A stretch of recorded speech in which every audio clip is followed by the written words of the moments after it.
Greetings, beautiful people. My name is Simon Javan Okelo. I am the CEO and the founder of Madaraka Festival, and I am also the host of Madaraka Festival Podcast here on YouTube. Today, I am truly privileged to present to you an incredible brother right here from Seattle, Washington, originally from Eritrea. I have my brother here, Elmius Hegos. How are you doing, Simon? Doing great. Ermias is the host of the Black Experience podcast that focuses on uplifting Black creatives here in Seattle. We'll learn a lot about that. We'll also learn about how he leveraged his work as an engineer with one of the biggest aviation companies in the world, and instead of just being an engineer, he began creating podcasts. So we want to learn about why and how he's balancing both things. So stay tuned. Make sure you subscribe to the channel. Leave your comments and thoughts down below as we continue with our conversation today. Did I leave anything from that introduction? That was perfect. Okay. Simon. First of all, I do want to say before we start, thank you for the invitation. I've been knowing you for several months now since I had you on my podcast, and it feels strange to be on this side of things because I'm so used to hosting people. But thank you for the invite. I agree. A lot of doctors don't know how to be patient. Yeah, right. Yeah. So this is your turn to be a patient now, and to reflect on some of the amazing work you do with your platform. Mm-hmm. But first, I want you to take us back to a time when you were maybe 5 to 10 years old, and reflect on some of the colors, the sounds, and the smells that inspire who you are today. But when you look back, you're like, wow, this smell. I loved green when I was in Eritrea, this smell reminds me of Nairobi. Take us back and bring us forward to today. Certainly. So when I think back to ages 5 to 10, so that was about a year or so removed since we came to this country, because I came to this country when I was about 4 years old with my mom. Okay. And 5 to 10, that was an interesting time period, because that was the time period where I learned to speak English. Oh. And I never took an ESL class, but I took. My parents established me in the Head Start program here, and then preschool, and around that time is where I would mingle with the kids. And while we were playing with our toys or whatever we were doing, my parents were observing me through the window, and they could see that I was, speaking to them in my language, but the kids would speak in English. So they, especially my mother, she was a little bit kind of worried. She's like, well, how's he gonna learn English? You know what I mean? He's speaking in their language, and the teacher said, don't worry about him. He's still young. He'll learn quickly. And within a few months, I learned English from them. So I just remember what some of the sounds is yelling, us kids yelling at each other, playing with the toys cracking against the floor, Yeah. And it was a really good time period. And my siblings came in that time period as well, taking care of them. So they came from Eritrea to the States? No, they were born here. They were born here. Okay. And I became a big brother. So were you the only one who immigrated to the U.S. with your parents? Yes. As a 4-year-old? As a 4-year-old, yeah. So then where were you guys living before moving here at that time? Well, we've always been in Seattle. Okay. We were just more in the southern part of Seattle, so South Seattle. Okay. And then moved up a little bit more north after that. So. Oh no! But before you guys moved to the States, where were your parents? Oh, they were in Asmara. Asmara, Eritrea. Okay. Yes. Okay. So Asmara, as you guys know, is the capital of Eritrea. Yeah. And that's where I was born. Okay. And my parents met there. I was born there, and it was. While I was very young, I do remember memories of my grandpa.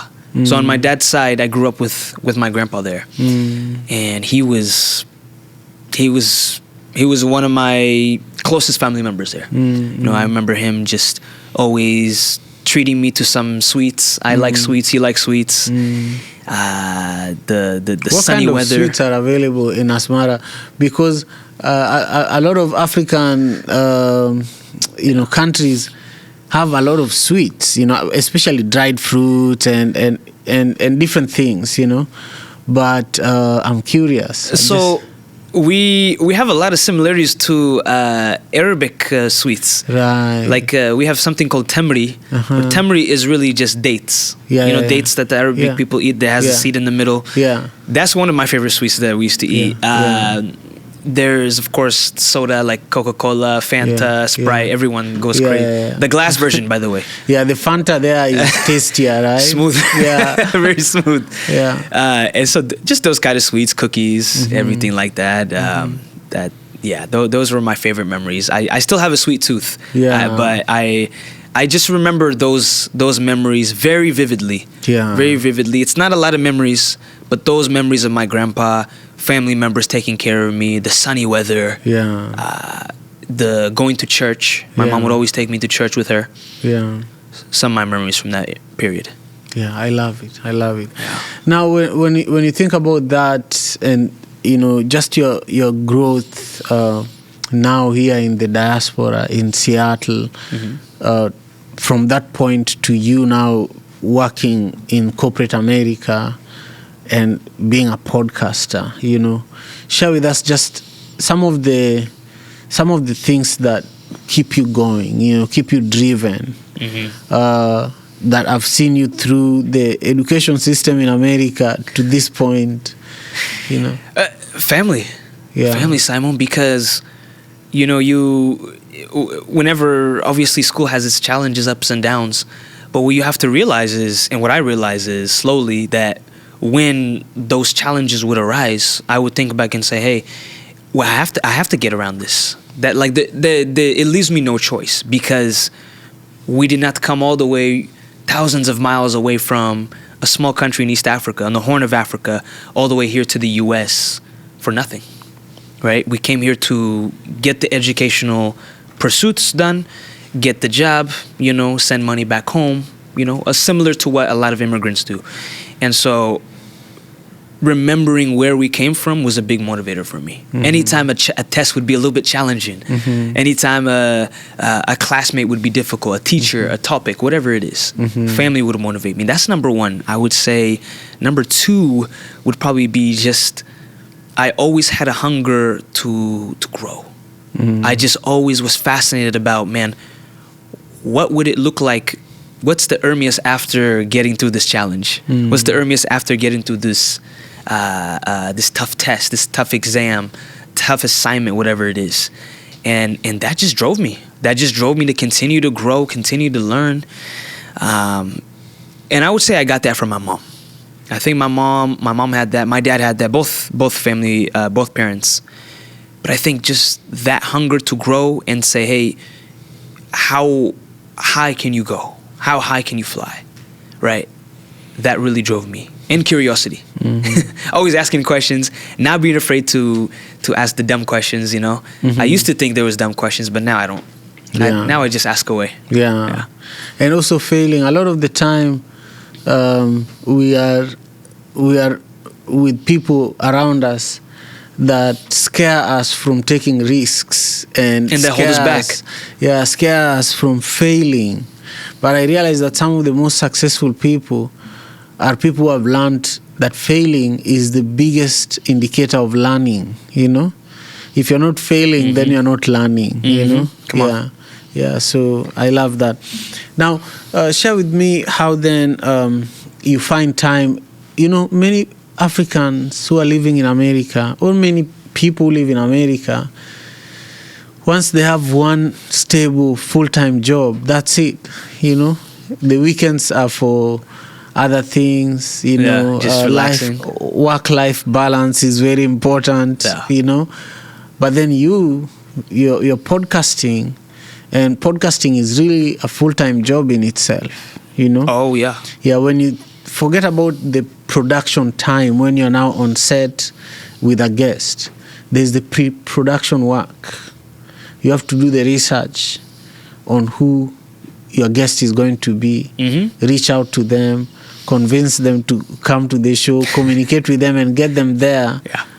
That's phase 1. Phase 2, doing the actual production. And then phase 3, marketing it, you know, and analyzing the impact.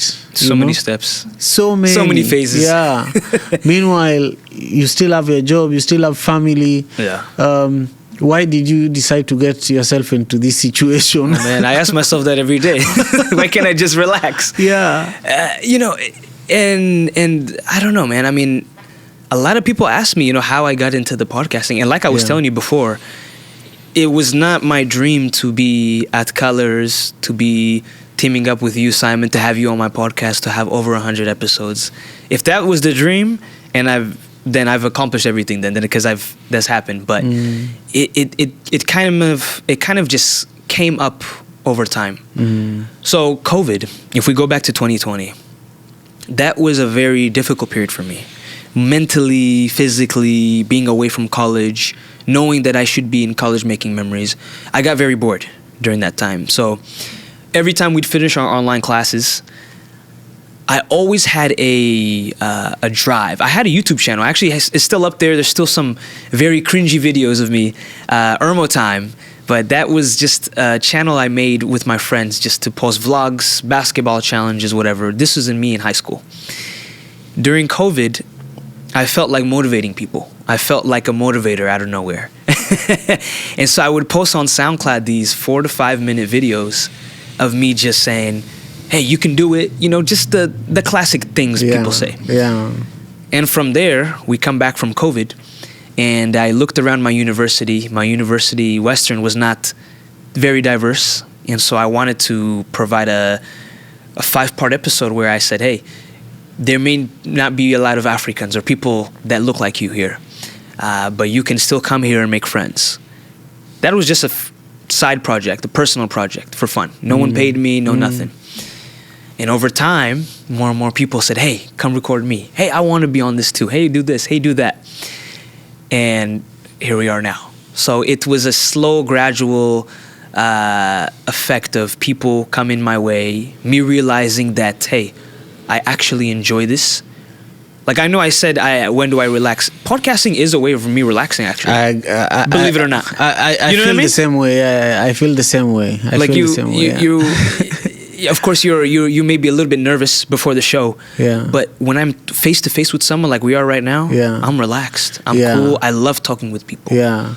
I feel like what you're saying reminds me of Africa, of Kenya, where sometime at the end of the day, there's a spot in the neighborhood where people just show up and people start reflecting on how their day was, you know. Yeah. Sometimes there's a dip there, so people are exercising while catching up, you know. Maybe there are weights there. Oh, bench press. Yeah, that's how it was in the ghetto where I grew up, you know. Sometimes it's just a space where it's called Kijiwe, you know. Kijiwe. It's like on the rock, you know. There are a couple of rocks there, and people are just seated there, and catching up, you know. And so I feel like podcasting is that storytelling space, you know, very similar to what our grandfathers used to do around the fire, you know. Yes, they would gather. This is that fire, you know. The electronic fire now. Exactly.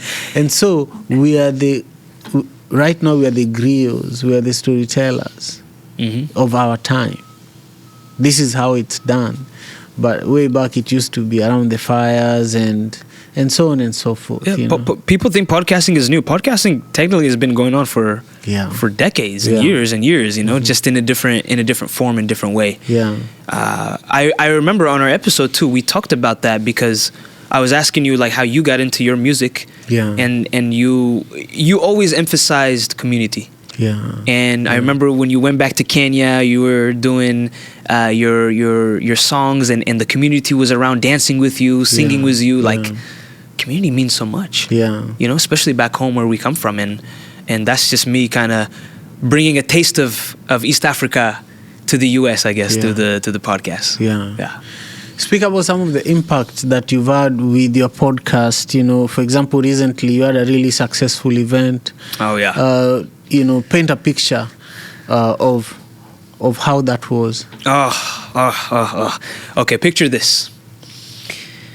You come into Colors, you walk up to the 3rd level, and the door is open, and as soon as you walk in, you see a mixture of people talking, networking.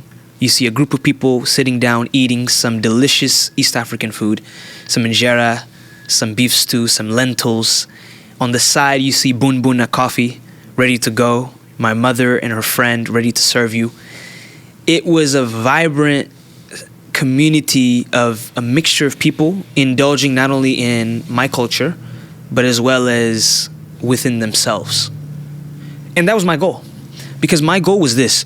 It wasn't my goal to just invite people that were members of Color Studios, or just family, or just people I met in college, but a mixture of all those people. Because what I've learned from all these events that I go to is like, hey, you know what? Person A and person B, they may not know each other, but they come to one of your events, they network. They didn't know that they may have needed each other. Maybe one of them needed a therapist and the other person knows a therapist. Maybe one of them needed a video editor and person A is actually that video editor. So that was my goal. It turned out amazing. It turned out, around 50 people came. We had music. We had good time. I gave a little thank you speech to everybody. The podcast studio was open. So we had it all set up before. So people could actually come in, put the headset in, hear themselves on the microphone and be like, oh, okay, this is what it's like to record a podcast. This is what it takes. The background, the black magic had set up for the editing was ready to go so people could see what it's like to pan between cameras. It was amazing. It was amazing, Simon. And this is my first event too, so yeah, I had little expectation. I didn't know what to expect. But it turned out way better than I expected. Yeah. I love that. Recently I was driving in Columbia City in South Seattle. Yeah. And I saw the poster of Jay Shetty that he's coming to Seattle. This summer? This summer. He has probably already come. Do you know who Jay Shetty is? I've seen his videos a bit on YouTube. He's a podcaster. Yeah. Yeah. And when you think about the event you just did and the event he is doing, he's touring nationally with his podcast. And you did an event with your podcast. Much smaller scale. Much smaller scale, but it's still something. Yeah. But the story that this is telling me is that podcasting is actually now a viable commercial venture, Because even if brands don't sponsor you as a podcaster, you can organize an event and your audience members can come and you can do a live recording. I've seen in Kenya, over 3 podcasts have organized massively successful events with over 2,000 people attending to watch them record their podcast live. Yeah. Yeah. It's real. Yeah. It's a real thing. That's why I love this space. Yeah. At the Seattle Drum School of Music. And you have a beautiful space because this is also like, you can even perform here. Oh, yeah. You could do a lot of things. Yeah, my hope is to do live podcast recording here. So anyway, I'm just saying this to say that I'm really excited for you with what you've done, with the Black Experience podcast. I'm very proud of you because even though you feel that you're doing things at a small scale, it's the same thing that big podcasters like Jay Shetty are doing, and so just keep grinding, and everything is going to be amazing. Oh man, I appreciate it, Simon. And that's it. That's the I'm not gonna lie and sit here and lie to you and say I don't want to grow. Yeah. I don't want to profit off this. Of course, why anyone would, right? Yeah. But I think because I've led with just the actual enjoyment, I actually enjoy doing this. Yeah. That's gonna propel me even further. And in fact, that will help you last longer and keep you resilient and consistent because you are enjoying it. If you are doing it and you want instant gratification, you'd give up. You'd fall off very soon. Very soon. Yeah. Yeah, let's talk about Madaraka Festival. And for those who are joining us just now for the episode that we are having today. My guest is Elmius Hegos, is the host of the Black Experience Podcast, and we've talked a little bit about his story, and now we are just about to dive into Madaraka Festival. Make sure you subscribe to the channel, leave your comment down below, and give this video a thumbs up. My brother, I've been producing Madaraka Festival for 11 years, and it's something very important to me. It has helped me build one of the biggest music development programs in East Africa, and we are doing it again on August 30th. Do you know anything about Madaraka Festival? Oh, yeah. Oh, okay. Yeah. Started in 2014, and congratulations on 11 years. Yeah, I mean, my podcast is turning 3 this October, so to hear 11 sounds like a lot of ups and downs. And you've been very successful at it, so I want to give you your flowers before I even say anything more. So thank you for that too. Madaraka Festival, your first annual one, I remember you told me this, you had Macklemore on, y'all. True. Macklemore, the singer that we all know of, and it is the largest gathering of the largest East African festival, a celebration of that. True. Right? We have countries like Ethiopia, Eritrea, Kenya, Somalia, all the East African countries in the Horn of Africa. And Madaraka Festival, August 30th at Pier 62 in Seattle, Washington, y'all. Get your tickets because Simon will be performing. There will be plenty of vendors there, plenty of food there, and it will be a celebration there on the pier. So, I'm just excited for it. Ever since I've gotten to know Madaraka, ever since I got to know that you do music, it's time for Omena being my favorite hit from you, man. Yeah. It's something that I'm excited about. I'm excited to continue to partner with you guys, and all people should definitely come to learn a little bit about East African culture and cuisine, but also celebrate Simon in 11 years. Yeah. Thank you. I appreciate that. I want people to come and celebrate me. Yeah. I want As they should, man. Yeah. I want that.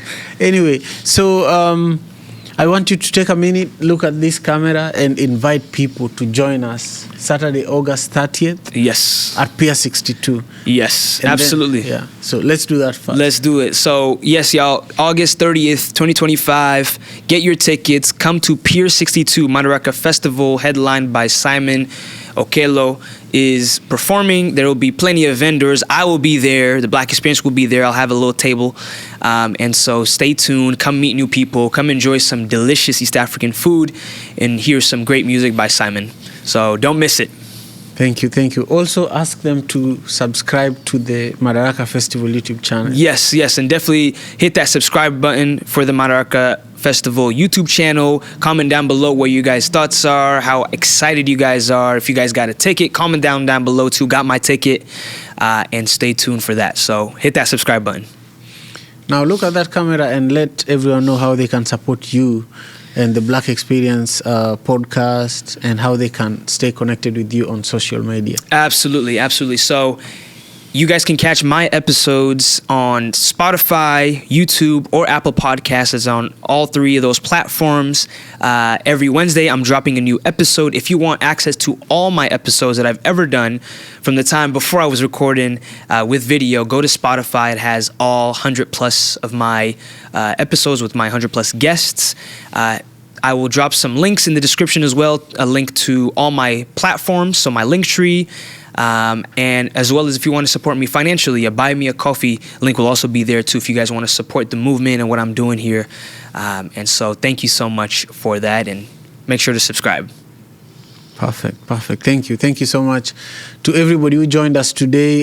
It's really been an incredible time, and I really appreciate you, my brother Ermias. Thank you.